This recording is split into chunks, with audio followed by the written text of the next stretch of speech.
Então, essas empresas transnacionais, elas são atores, um dos atores mais importantes na imposição da política para esse setor. Então, a questão territorial, que antes, vamos dizer assim, você disputava com o fazendeiro, agora você disputa também com essas grandes empresas e disputa com, vamos dizer assim, a sua ação sobre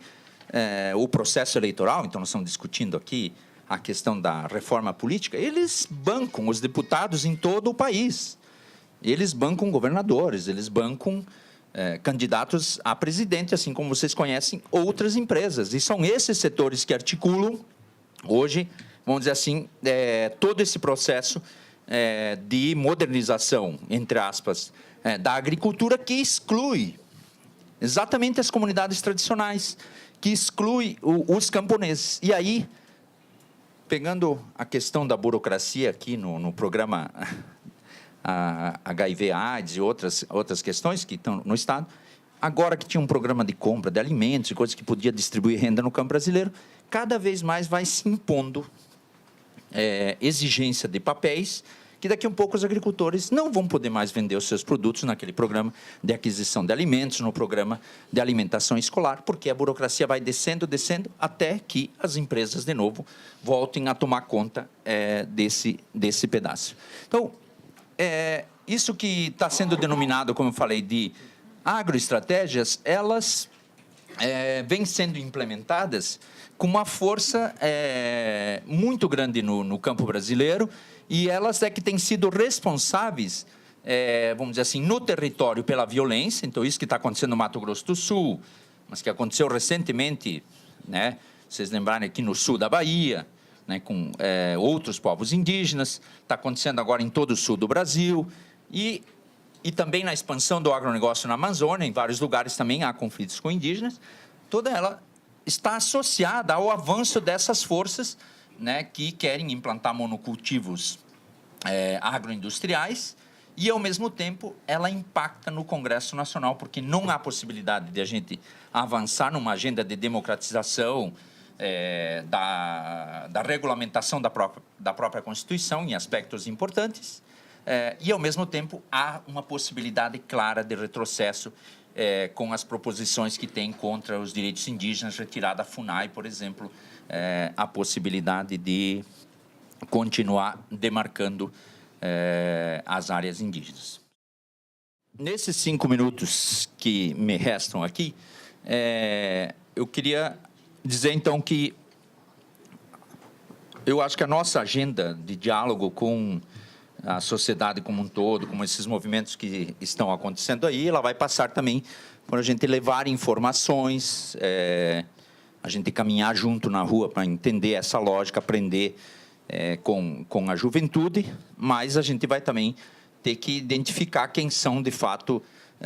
os inimigos reais da democracia brasileira. Eu, pelo menos, considero que nós aqui temos uma plataforma que quer avançar na linha de uma democracia com café com creme, e não só com café sem açúcar e sem leite, que é uma coisa um pouco melhor. E nesse sentido, eu acho que, na questão do campo, por exemplo, a sociedade e as organizações da sociedade civil, eu acho que elas precisam colocar na agenda também que a gente tem que identificar esse ator, que é a bancada ruralista, e combatê-la em todos os lugares. E entendendo que o que está acontecendo no campo, o que está acontecendo nos territórios, como hoje de manhã o Santilli falou, tem a ver com toda a sociedade. Então, a luta pela democratização da terra, pela democratização do Congresso Nacional, da sociedade civil brasileira, né, que parece que é um problema de uma agenda dos trabalhadores do campo, dos quilombolas, dos indígenas, não é só uma luta deles, é uma luta de todos nós. Esse era um dos lemas do próprio MST, que a reforma agrária era uma luta de todos, mas aqui é uma pauta bem mais ampla. Então, se a gente não acordar que hoje, vamos dizer assim, as soluções na questão ambiental que estão sendo dadas são soluções que são chamadas soluções no âmbito da economia verde, para que as empresas possam ganhar mais dinheiro ainda com esse mercado da economia verde, que foi o grande debate que nós fizemos no ano passado na Rio+20, né? que os transgênicos, né, vão trazer, vamos dizer assim, ganhos ambientais, e agora a gente já descobriu que no Brasil os agrotóxicos aumentaram, e com o uso da transgenia, há uma série de pragas resistentes, e agora começou a ter graves problemas nas culturas, como teve agora aqui na Bahia, onde o Brasil perdeu cerca de 2 bilhões de reais só num problema sanitário de uma lagarta, né, que teve na própria soja, e que é oriundo dessa tecnologia. E daí precisa mais agrotóxicos, e depois quem come esses alimentos somos nós, que vamos comprar nos supermercados. Então, enfrentar esse problema vamos dizer assim, das questões do campo que estão postas hoje, não é só um problema dos trabalhadores rurais, não é só um problema dos seus movimentos, é um problema de todos nós. Inclusive para que a sociedade, como eu falei primeiro, possa, de fato, se democratizar. Eu acho que reconhecer o direito à terra como um direito, e um direito exigível, é uma pauta que daqui para frente tem que ser trabalhada. A Constituição fala lá que a propriedade é garantida, que tem que cumprir a função social. A função social sequer é aplicada no nosso país, porque, vamos dizer assim, o bloqueio no judiciário, o bloqueio desses setores ruralistas praticamente impede a sua aplicação, mas nós temos que trabalhar nesse campo aqui, se a sociedade quer avançar, no reconhecimento do direito à terra como um direito. Aí você poderia também ter outras formas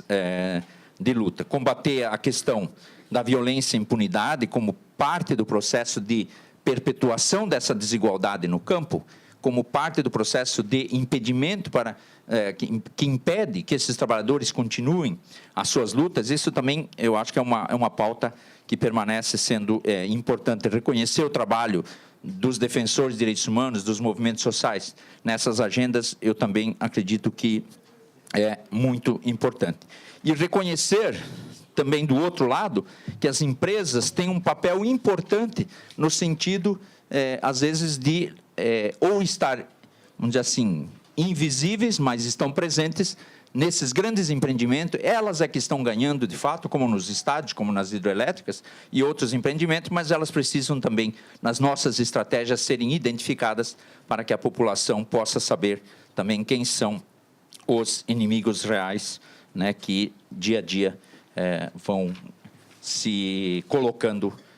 na nossa frente. Então, eu acho que são essas as questões que eu gostaria de colocar apenas para, vamos dizer assim, dar um panorama mínimo dessas questões que têm nos incomodado bastante no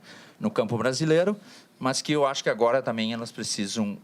ser colocadas num trabalho que eu acho que os movimentos sociais do campo vão entrar nas mobilizações também na sequência, e que eu espero que toda a sociedade também possa olhar para isso com carinho.